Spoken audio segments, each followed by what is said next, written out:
What's up, guys? This is Sean. This is Zach. And we're from the Yelling from the Stands podcast. And today, we're here to talk to you about Anchor. If you haven't heard about Anchor, it's the easiest way to make a podcast. There's creation tools that allow you to record and edit your podcast right from your phone and computer. One cool thing Anchor can do for you is it will distribute your podcast across all platforms such as Spotify, Apple Podcasts, and Google Podcasts. So in a nutshell, it's everything you need to make a podcast in one place. Download the free Anchor app or go to anchor.fm to get started. Ladies and gentlemen, broadcasting from Southern California, this is Yelling from the Stands.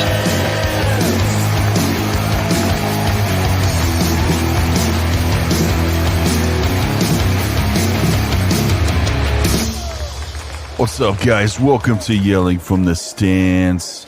This is Sean. Welcome in on this beautiful it's Monday. Welcome in, it's Monday. We're doing a little bit of a later episode this week. Had a lot going on last week. I took a vacation week, had family fly in. Darren and Veronica came in from Tennessee.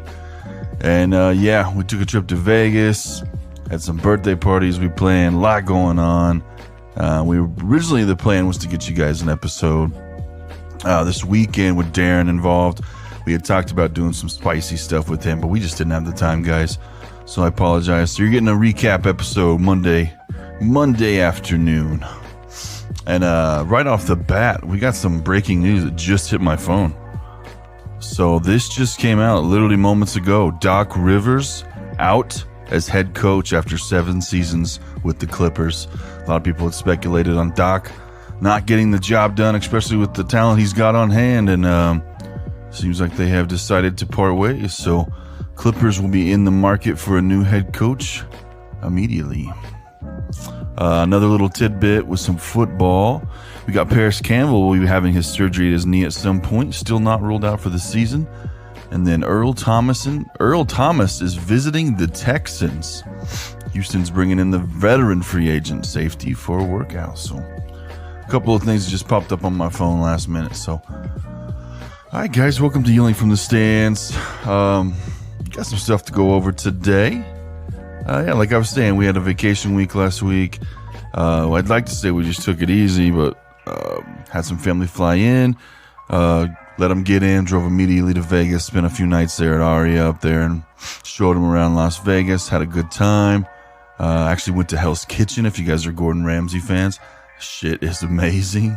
Oh my God, it's the most money I've ever spent on a single meal. Spent about 300 bones on dinner for the wife and I.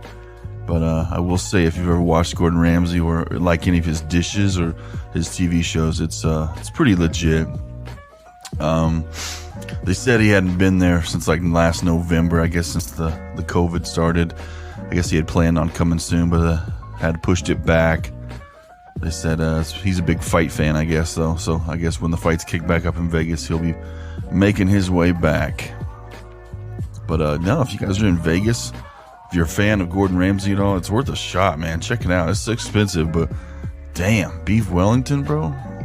Stuff is legit. Besides that, just had fun in Vegas, man. Walked around, drank, ate, did all that fun stuff that most people in Vegas do. We just don't really gamble that much. Got a chance to go down to Fremont Street, which I would not recommend right now. It seems to be getting more, I'd say, unsafe by the moment. The minute we got there, had a huge fight break out between about 10 guys. There's about 2 police officers able to handle it, so very crowded for, I think it was a Wednesday night when we went. It was strange, but I used to love Fremont, and it just seems like every time I go now, it's just getting a little bit trashier and trashier. It just seems real rough, man. Keeping your eyes peeled everywhere you go, watching your wallet, that kind of stuff. So I'd rather just pay a little bit more and just not have to worry about that crap. So I did want to see Circa, though, the new hotel they're bidding on Fremont. It's going to have one of the biggest sports books in the world. First fully adult casino. Looks very nice, I will say. But yeah, Vegas was fun, man. Bars opened up last Sunday. So it was good to get out and just have some drinks, hang out with some adults. We left the kids back with some family back here, so got a few days away. That was lovely. But we came back, did some birthday parties, family stuff, and then, like I said, didn't have time to really pepper in a podcast, so I got it ready for today, and I was going to throw one together for you guys right now. I will still let you know about the gummy bear. We were going to do some spicy stuff with Darren. He bought a 9 million Scoville unit. Let me grab it. Fucking little gummy bear. Little Nitro, the world's hottest gummy bear. 9 million Scoville units. That is ridiculous. One of the hottest things I'll probably ever eat. So look it up, Little Nitro. It's made by the same people who make the Devil's Tongue or something like that, whatever it is that you see on YouTube. I guess this was a newer one. Flamethrowercandy.com. So check that out. We'll be doing that on a video soon, or I'm sure I will be. But yeah, besides that, I started getting some more sporting gear and stuff together. I know Zach's got a lot of it, but I want to get some of my own to have around here as we're setting up our video set. So I'm about to start getting into some sports Funkos. I got a new Mike Evans ones and a LeBron Lakers one. And I bought a few more offline I'll have coming in a few days. I'm pretty pumped about some sports toys. I'm a grown-ass man. I'm excited about toys coming in the mail. Whatever. All right, let's get into some sports, guys. Right off the bat, NHL Stanley Cup playoffs. Right in the thick of it. Dallas Stars, Tampa Bay Lightning. Tampa Bay Lightning's up 3-2 right now. And that series is about wrapped up. We're about to have a Stanley Cup champion pretty soon. Could be the Stars as soon as next series. So pay attention there. And then with the NBA playoffs, Miami defeats Boston. My fucking bracket is wrecked, guys. I would have never picked Miami. I don't think I had them picked getting out of maybe the second round, if I remember right. But yeah, we got the Lakers and the Miami Heat in the finals. The Lakers defeated the Denver Nuggets 4-1. Miami took 4-2 over the Boston Celtics. And they will start playing on Wednesday night. So get ready for that shit. It's going to be a good series. Miami's really stepped it up. It's going to be exciting. Put the season to bed finally. Feels like it's been forever. All right. Let's talk some NCAA football. We did get a chance to watch NCAA on Saturday. And, of course, NFL on Sunday. If you watch college at all, the season so far has been a shit show. Big teams falling, big teams losing all kinds of people to COVID. I think the biggest one you got to look at is Oklahoma this weekend. Kansas State defeated Oklahoma 38-35. This was insane, considering the Kansas State Wildcats lost to Arkansas State week 1. K-State was 0-1, goes into Norman, I believe. I think this was at OU, pretty sure. And they defeat the number 3 Sooners. So the Sooners fell.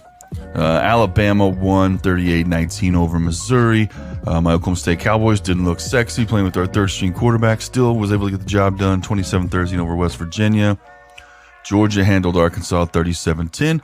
Florida looked really good against a pretty good Ole Miss team, 51-35. Kyle Trask threw 6 touchdown passes, tied the SEC record for the most thrown in a single game. The other big upset, Mississippi State. If you're a fan of Mike Leach, which I am absolutely a fan of Mike Leach, newly coached Mississippi State Bulldogs took on LSU, ranked number 6, and defeated them at LSU, 44-34. KJ Costello went 36 for 60. The dude threw 60 passes. When's the last time you saw an SEC quarterback throw 60 passes? 623 yards, 5 touchdowns. You ready, SEC? I've been saying it for about 12 years now.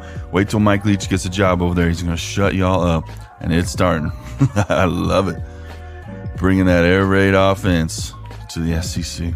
Auburn handled Kentucky 29-13. Texas and Texas Tech was a close one. 63-56 Texas. Still ranked number 8. I'll go over rankings in a moment.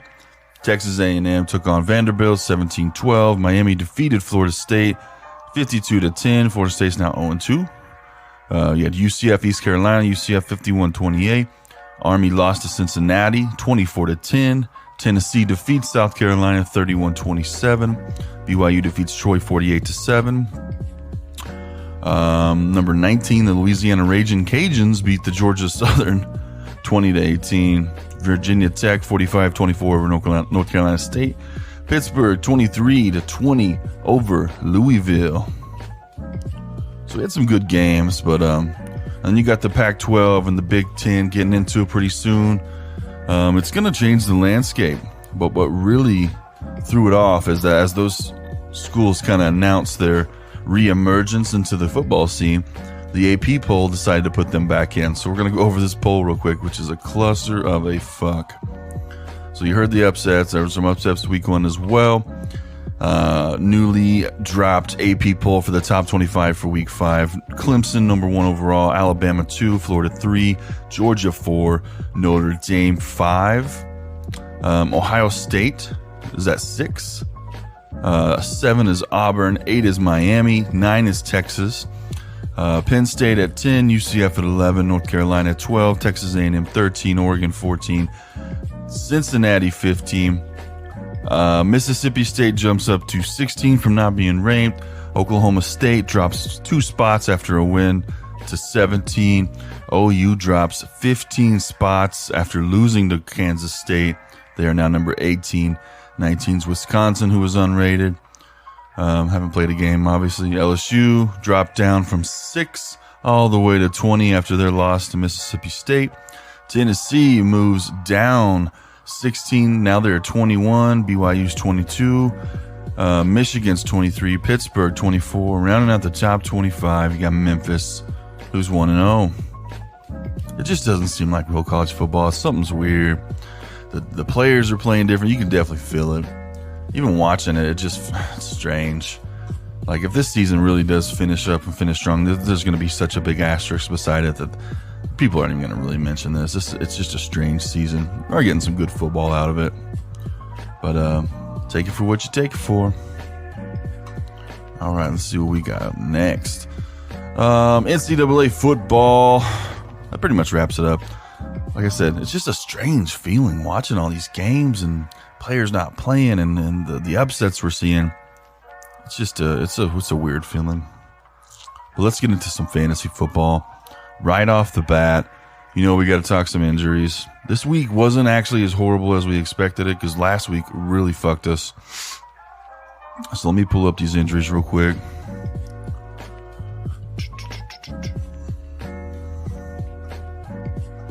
All right, so week 3 injury report. We had Chris Carson left the game. He's now questionable with a knee injury. Tariq Cohen tore ACL. He's out for the season. Jerick McKinnon exited the game. He's probable for next week with a rib injury. McCaffrey, hamstring. Did not play in injury reserve. I thought it was an ankle, though. Cam Akers with the ribs did not play. Zach Moss did not play. James White did not play. Still out from losing his parents last week. Raheem Mostert did not play. Kevin Coleman didn't play. Phillip Lindsay, Le'Veon Bell, Justin Jackson, Duke Johnson, Rashad Penny all did not play. Everybody is questionable for week 4 except for Rashad Penny, who's on the PUP list. Wide receivers, we got Russell Gage, concussion, left the game, questionable for next week. Brian Edwards, still week to week with his ankle. Deontay Johnson left the game with the concussion, questionable for next week. Mike Williams left the game, hamstring injury. John Brown got hurt, a calf injury in the second quarter, left the game, and gave all his owners a big goose egg. Thank you, John. Appreciate that loss. Julio Jones was a late-minute scratch, did not play, hamstring injury. Luckily, one of my opponents, shout out to Miguel, thanks, brother, left him on his roster, so I might just barely squeak out a win. It was a horrible week. Michael Pittman hurt his ankle, surgery expected out for 4 weeks. Godwin, hamstring injury late in the game, left. They're thinking it's a hamstring strain, which could net him up to 6 weeks out. We don't think it'll be that serious, but it is something we're looking at. We haven't really heard an update just yet. Deshaun Jackson and Devontae Adams, both hamstring injuries. Deshaun left the game. Devontae didn't play. I think you'll see both of them back next week unless Deshaun's worse than we're expecting. Michael Thomas didn't play. I think he's expected, looking back, to come back next week. If you were smart enough to go out and trade for Michael Thomas, it's about time to fire him back up. As you see, they really don't have a backup to take his throws. It's all going to Kamara, man. You got a little bit here and there for Traquan Smith and Emmanuel Sanders, but it's Kamara all day. Christian Kirk did not play. Sterling Shepard, DJ Chark did not play. Sammy Watkins questionable for tonight's Monday Night Football. Even if he does play, I'm not expecting him to do much. Sammy has about 3 weeks a year. He does really good, and he's already popped one of those. Jalen Reagor didn't play. Rashad Perriman, Paris Campbell, Jamison Crowder. A.J. Brown didn't play. Here's a little update on A.J. A.J.'s got a bone bruise. Hasn't practiced since. We know he didn't play this week, and I'm concerned as an owner of A.J. Brown in one of my PPR leagues. I'm not familiar with the bone bruise very much, but in the past, I want to say it was something that people practiced through. Limited practice, of course, but they were out there. They were able to move. So the fact that he's not been able to even practice has been a little scary. So if I'm a non-A.J. Brown owner and you can go after him and get him at a really big value, might be the time to do so, because I'm expecting him to kind of come back into play pretty quickly.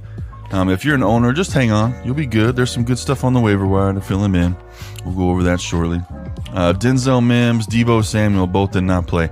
Quarterback Tyrod Taylor, chest did not play. Punctured lung thanks to his hopefully fired medical doctor from the Chargers camp. Drew Lock, shoulder did not play, out 6 weeks. Garoppolo did not play. As for tight ends, Dallas Goedert, Jordan Reed, big shock, both exited the game this week, questionable for next week. Dawson Knox didn't play. George Kittle didn't play. I would expect Kittle to probably be back in the lineup next week. Hopefully he can get his injury figured out, which is his knee, of course. Now's the time to trade for George Kittle, which I've been trying to do. All right. That's through our injuries. So most of it was already lingering. A lot of it this week wasn't near as bad as what we had seen before. Last week was probably one of the worst weeks I've ever seen in fantasy football when it comes to injuries. So let's get into some top performers. All right, top 3 performers. Starting number 3, Russell Wilson, 36.8 fantasy points in a PPR setup, 315 yards passing, 5 touchdowns, 22 rushing yards. I can't say enough how real this guy is. This guy is a competitor beyond anything we can really comprehend. This guy's been told no. This guy's been told you're not going to be able to make it. You're not that good. From every aspect of the game, every phase of his career, it's been like that. And this guy feeds off that and gets better. I think it's finally time we start talking about Russell Wilson as a best player in this league. And next year in drafts, you're probably going to see him go top 2 quarterbacks overall. So it just needs to be said. The guy's too good. He does this week in and week out. Pete Carroll finally agreed to let Russ cook, if you haven't heard that yet. And let him just throw the ball. And he has been going off. And besides a DK Metcalf mistake where he started taking the foot off the pedal a little before he was in the end zone, ended up getting the ball tipped out, they looked damn good.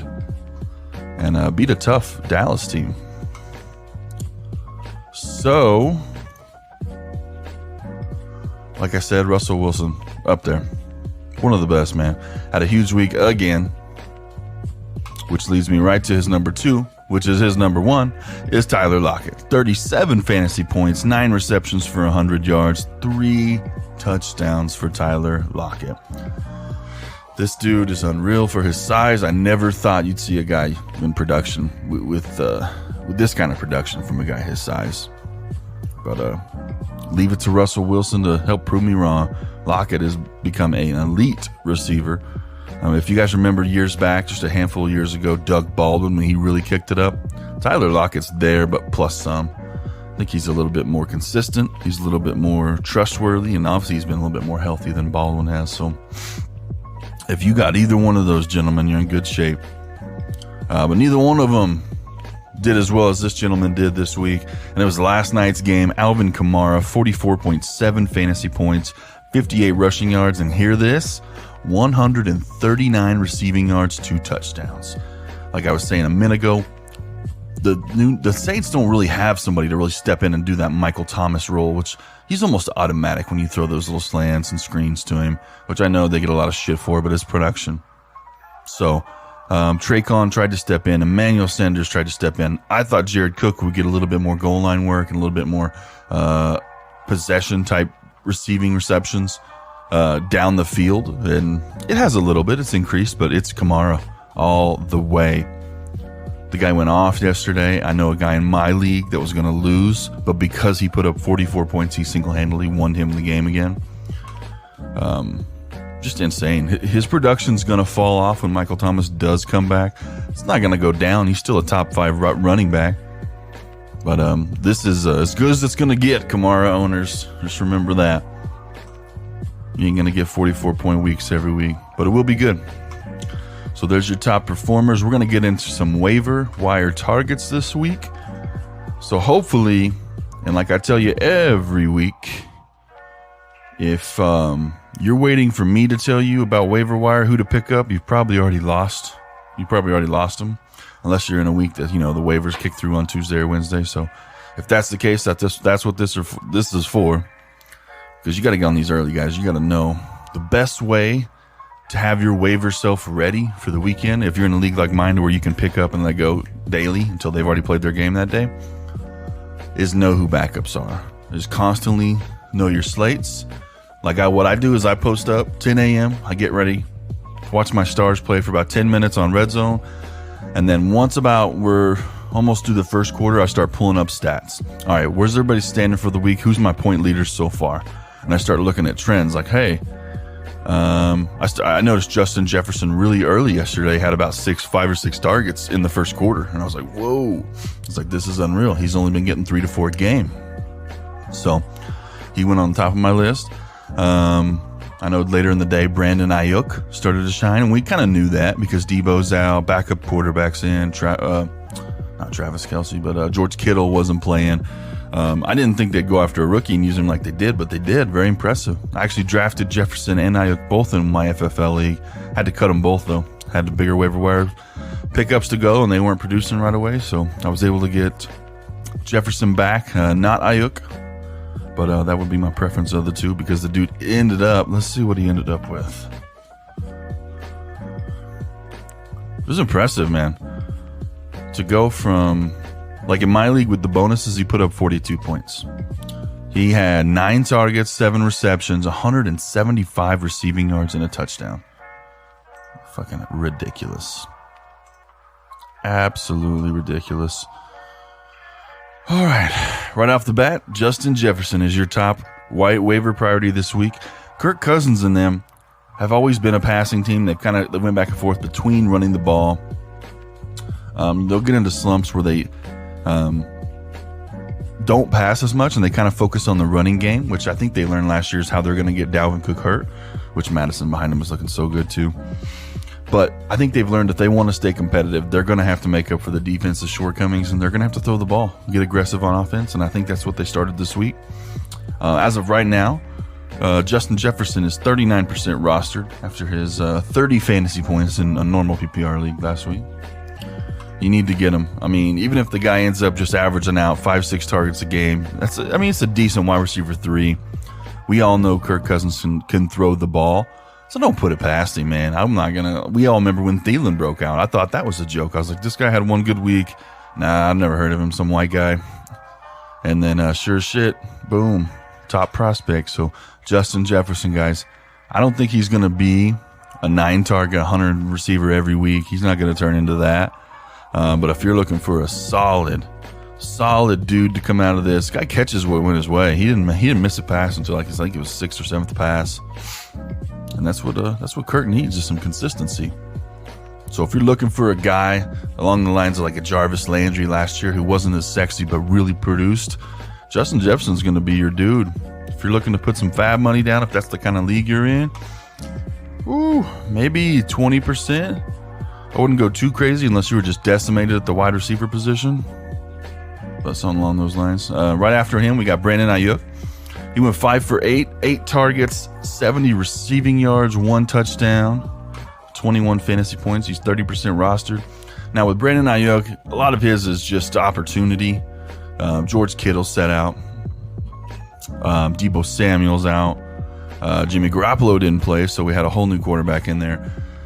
Who's to say it's going to be the same when we come back? It's not, but this is fantasy football. If you've got a spot to take a shot on Brandon Ayuk, you do. Plain and simple. He's very talented. He was a first-round pick that went to the San Francisco 49ers.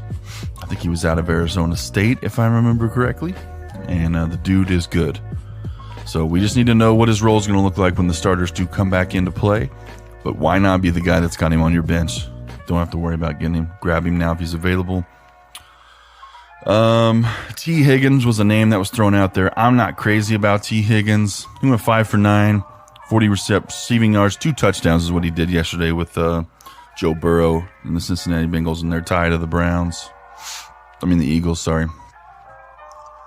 I like it. It's kind of an opportunity thing. He obviously just, the corner matchup was there, I think, for T. Higgins. He might kind of weave his way through that, but there's a lot of targets here. You guys are forgetting, we've still got A.J. Green. We've still got Tyler Boyd. And we've still got John Ross, who they scratched yesterday. So let's say, in hypothetical, that he has taken John Ross's position. So T. Higgins is the new John Ross. There's never really been a role carved out for him that much. So I don't buy that this was all of a sudden just, okay, here's our new emergence. If you got space on your bench and it's somebody you can drop that doesn't mean anything, take a shot. Why not? You can't win without taking a shot. Another one will be Jeff Wilson Jr. Great week last week. 15 rushes, 3 receptions, 51 receiving yards, 2 touchdowns, 21 points, alongside of Jerick McKinnon, who got hurt. We know Tevin Coleman's on IR, and we know Raheem Mostert's on IR.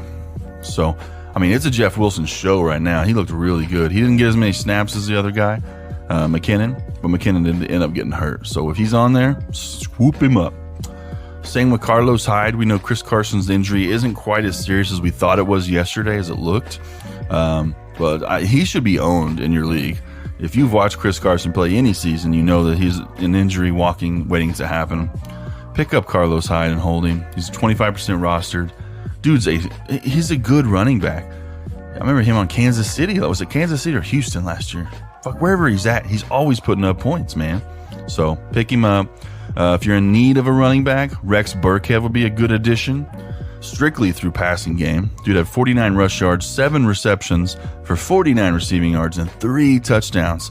Cam Newton likes throwing to him. Rex makes himself available in a lot of really tough positions. And what the Patriots really lack in wide receiver depth right now, Burkhead's kind of making up for that, and he's becoming a go-to for Cam. So when you look at it this way, it's almost like you got a little Christian McCaffrey here. So good to roll the dice on. He's not going to be a probably every week play. But if you're in a pinch and need a running back, I'd put him on my bench. If nothing else, some trade bait.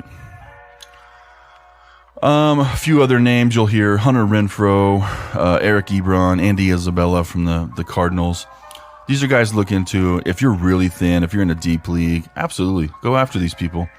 The reason you need to make waiver wire moves, guys, people are going to get, it's all about value, 100% about value. So after the draft takes place, you've got these managers that don't make moves. I've got managers in my league now that's only made 2 moves in the last 4 weeks. I don't know how they're doing it or what they're thinking. Football changes. Injuries change the landscape. People lose their jobs. People get jobs. People get traded. People get injured. People get COVID. You've got to be resilient and you've got to be flexible.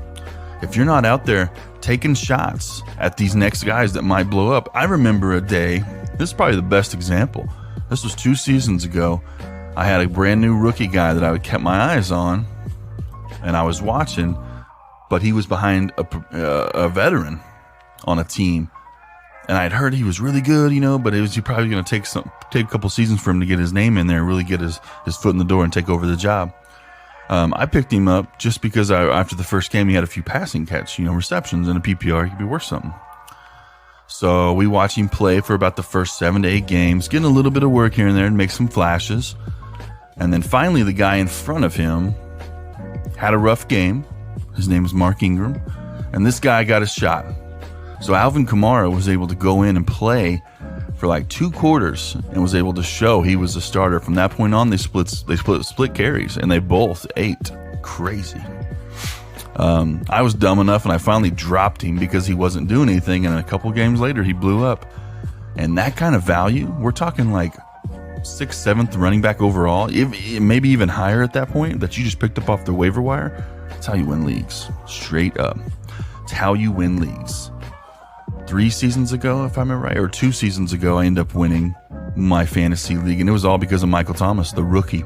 I took Michael Thomas, the rookie, in like the 11th round, strictly based off Sean Payton talking about him in practice.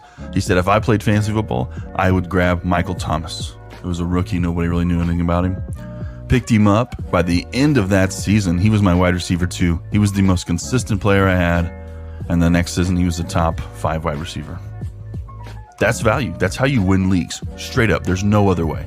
If you want to draft really well, the odds of you drafting a team that's going to win you a league without movement is so little.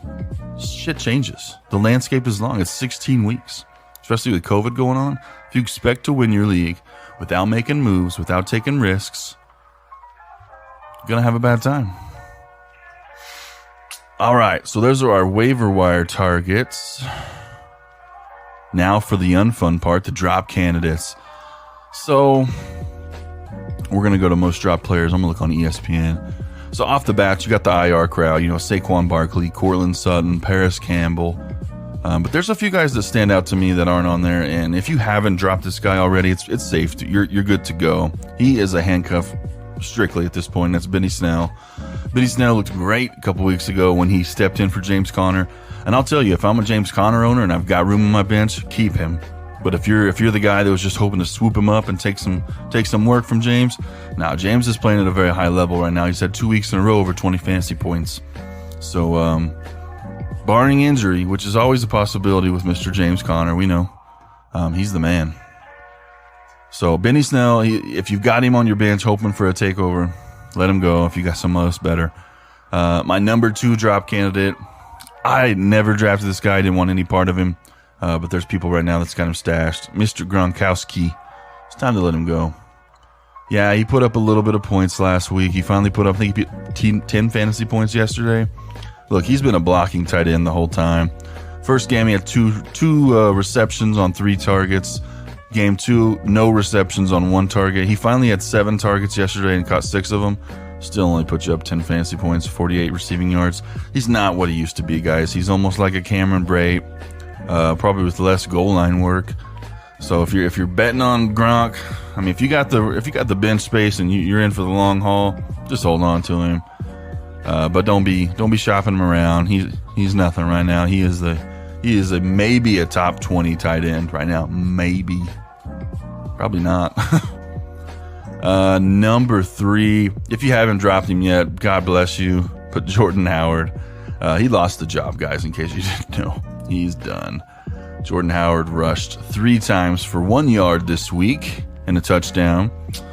He's obviously a goal line guy for the Dolphins there, but Myles Gaskin has won that job. Gaskin has done a lot of stuff good. So this last week he had 22 carries, 66 yards, 4 receptions, 29 receiving yards. The work is going to Gaskin. Howard's coming in maybe for a punch in. So if you're in a 14, a deep league, and you need somebody that might, a running back, I guess you could keep him, but no, you ain't getting your money's worth out of Jordan Howard, guys. Drop him. All right, we're going to get into some running back snap share, percentage snap share. What this is good for, and these are statistics you can look up offline. I get mine off of DraftKings. I do DFS plays on there. So it's good to know who's getting the work, because if you're getting the work, that's the opportunity we're looking for. When you're looking for fantasy players, you want value and you want opportunity. Value means you didn't overpay for him too much and you're able to spend more elsewhere.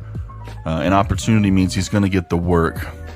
So all day, every day, I'm going to go with a running back who has opportunity to score over a guy that might be good. So if you were saying, hey, Sean, would you rather take Myles Gaskin or Leonard Fournette? Right now, give me Gaskin. 22 carries over Fournette's 7. Opportunity, baby. But the value of Fournette is good. So as that one goes on in the season, it might change. But that's the way you should be thinking, guys. Value and opportunity. The more value you get at a player, the more you can spread your savings to the rest of your team and continue to get yourself better and get prepared for situations like bye weeks and injuries. You guys stay prepared. All right, so let's get into some snap share. This was week 3. 49ers took 73 total snaps. McKinnon had 60%. Jeff Wilson at 31%, and JaMychal Hasty at 7%. So obviously with McKinnon getting hurt a little bit, Jeff Wilson is up there on the list. That's why you're going to see him on the waiver editions of the week. The Bears, 78 snaps. David Montgomery with 55%. Tariq Cohen with 32%. And Cordell Patterson with 13%. Tariq Cohen just went down. So he's got an ACL. He's done for the year. Some people's questions, Sean, do I pick up Cordell Patterson? Well, even if you gave Cordell all of Tariq Cohen's work, you're looking at still less than David Montgomery. I'm telling you right now, Cordero is not somebody that's going to win you a league. He's a versatile athlete that can do a lot of things. He's not a great pure running back. He's a better wide receiver. If you're in a 16-team league, which, fuck, I don't know why you would be doing that to yourself. That's horrible. But if you're in a 16, if you need somebody like that, yeah, he might be a guy to look at. But no, normal fantasy teams, he's not on the radar right now. The Bears are still figuring themselves out, so hang tight and let them do it. Bengals at 70 snaps. Mixon at 72. Giovanni at 25. Nothing's really changed there. On Joe Mixon, by the way, guys, I know he's had a rough going, but the more and more we see Joe Burrow get comfortable in that offense and throw, and defenses start to pay more attention to him, Mixon's going to have space open up. Because right now, when you play the Bengals, you're playing Joe Mixon. Burrow's starting to create somewhat of a problem for defenses in the secondary that they're starting to have to tailor towards him. So you're going to see an uptick in Mixon, is my point.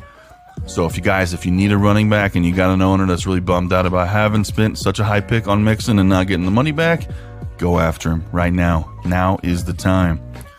I don't foresee him blowing up big within the next couple weeks, but get him now, because once they see the uptick, they're back on board with him. Go after Mixon, get him now. Bills, Devin Singletary with 86%, Yeldon with 10. Yeldon's nobody to worry about.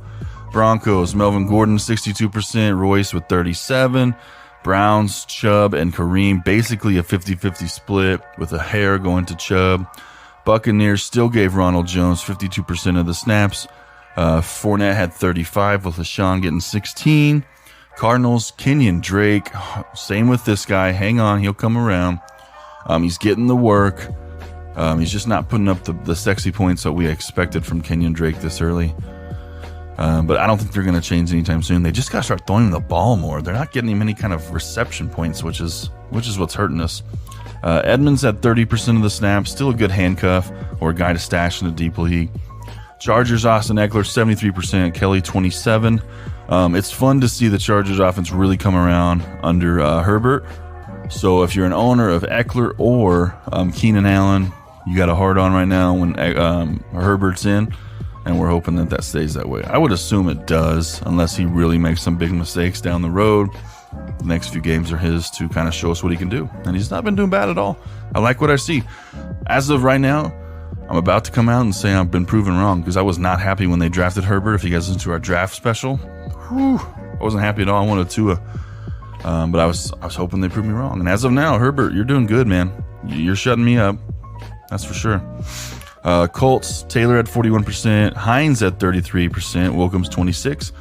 So it was good to see Hines does have a spot in this offense. Maybe they're just trying to throw some people off from being what's called a normal backfield. So hold on to Hines. Don't drop him just yet, because he does have a spot in this offense. And obviously Taylor did really well, so he's not going to take any first-round snaps. But those passing downs, yeah, Hines is doing pretty good in that. Cowboys, Zeke had 97.5%, with Tony Pollard being 7.5% of snaps. So no guessing there. Eagles, Miles Sanders 76, Boston Scott 36, Falcons, Gurley at 50, Brian Hill 35, and then Ito 8%. Giants, Dion Lewis had 38% against Gallman's 34. Devonta Freeman with 28. Not a bad stash if you've got room, but I'm telling you right now, that Giants backfield is going to win nobody a season, guys, so don't get too hung up on it. Jaguars, James Robinson, 46%, had a great week. Thompson with the 44, just can't get it turned into some points. Lions, Adrian Peterson, 61, Carry-On, 29, DeAndre Swift, 8%. That's sad. For watching DeAndre Swift go on the 5th, 6th round sometimes, I didn't understand it because of shit like this. Packers, Aaron Jones 69%, with Tyler Ervin 37%, and then Jamal Williams 32%.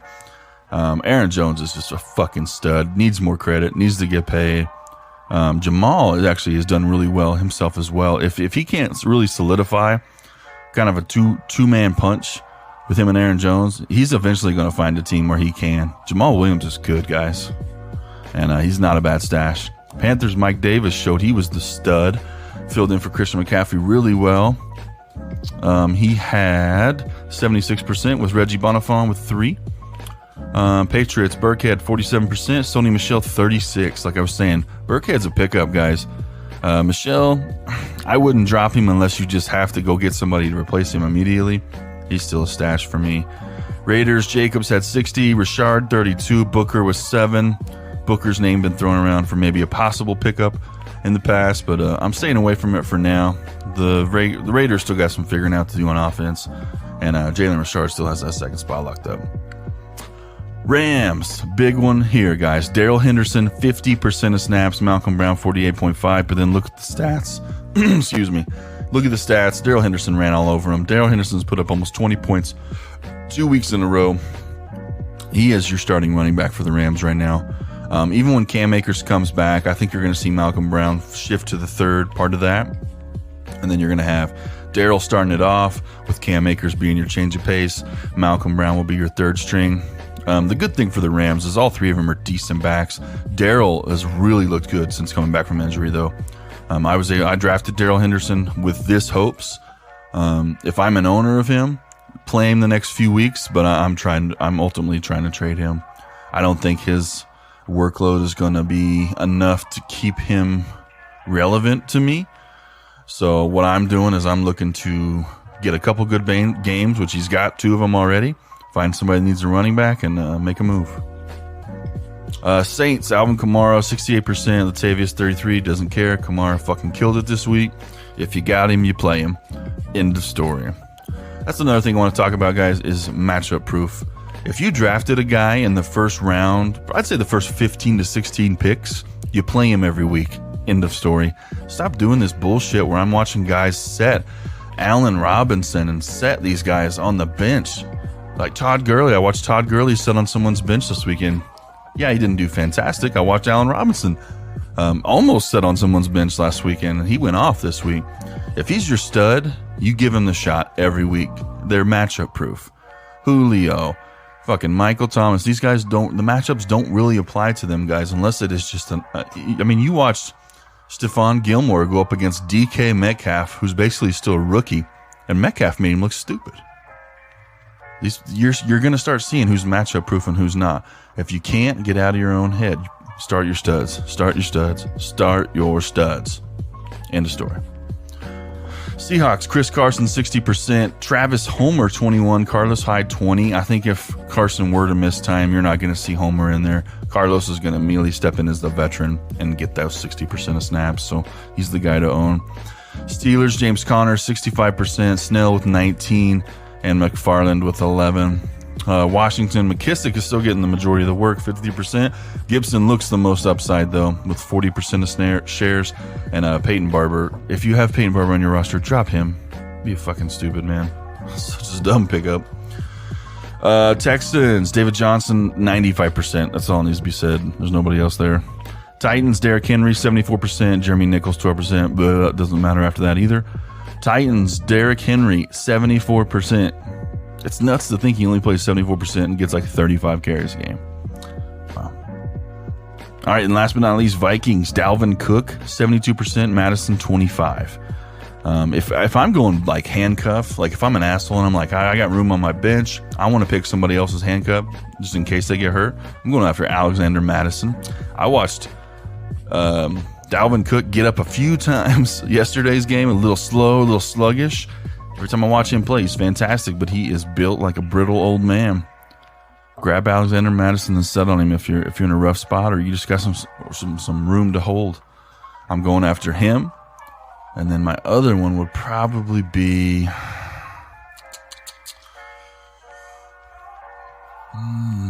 there was one more I was looking at earlier. Who was it? I mean, as far as Giants go, which I say stay away from the backfield, but Gallman's probably the better pick. Ooh. I'd probably have to say Carlos Hyde, I guess, just injury-wise. I mean, David Johnson's had some, but if David Johnson goes down, you don't want his backup because they don't even list him. Duke's been hurt. But yeah, there's the snap share, guys. Gives you a little peek into actual workload. Like I said, workload is super important because it's opportunity. Opportunity and value wins you leagues.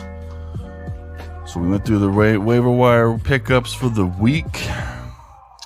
We can touch base on a little bit of streaming options. For next week, you've got Gardner Minshew. He's a good one. Cincinnati. He didn't do great last week in a good matchup, but Gardner, I think he does better in the ones where he's got to really work at it. You got Joe Burrow against Jacksonville. That's another good streaming option. Ryan Fitzpatrick against Seattle. It just depends on which Fitzmagic you get that week. Nick Mullins against Philadelphia, which is good. When Nick Mullins played a couple seasons ago, he did really well before they got Jimmy G. So against Philly, a defense that really just can't find its identity right now, and a team as a whole can't find its identity. Roll with Nick Mullins. Baker Mayfield at Dallas. I probably wouldn't roll that one. I don't like that one that much. I just don't like Baker. I think Baker's overrated. I think you'll probably see by the end of the season when the results are underwhelming yet again, they're just going to have to look elsewhere.